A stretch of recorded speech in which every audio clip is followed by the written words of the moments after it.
হবিগঞ্জ জেলার সদস্য সচিব মাহদি হাসান এবং জুলাই কন্যা তাহারিমা জান্নাত সুরভির নিঃশর্ত মুক্তিসহ ৩ দফা দাবিতে সংবাদ সম্মেলন করেছে বৈষম্য বিরোধী ছাত্র আন্দোলন। ঢাকা বিশ্ববিদ্যালয়ের মধুর ক্যান্টিনের সামনে জামিন পরবর্তী প্রতিক্রিয়া এবং অভিজ্ঞতা তুলে ধরা হয়। বক্তাদের দাবি, জুলাই গণঅভ্যুত্থানে অংশগ্রহণকারী নাগরিকদের ১ জুলাই থেকে ৮ আগস্ট পর্যন্ত আন্দোলন সংক্রান্ত সব কর্মকাণ্ডের জন্য দায়মুক্তি প্রদান করে অধ্যাদেশ জারি করা হোক। পাশাপাশি জুলাই গণঅভ্যুত্থানে গুরুত্বপূর্ণ অবদান রাখা ব্যক্তিদের ভূমিকা সামরিক ও আধা সামরিক ইতিহাসে লিপিবদ্ধ করতে হবে।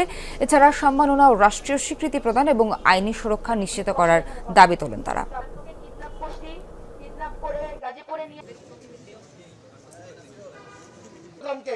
বৈষম্য বিরোধী ছাত্র আন্দোলন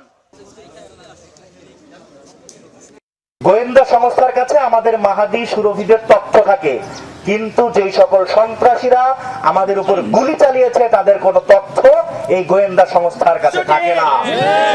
আপনারা যদি মনে করেন নির্বাচনের মাঠে গিয়ে ভোটের খেলা খেলে আওয়ামী লীগের ওই সো কল্ড ভোটের জন্য আপনারা জুলাই বিপ্লবীদের হাত ছেড়ে দিবেন, তাহলে আপনারা বড় ভুল করছেন।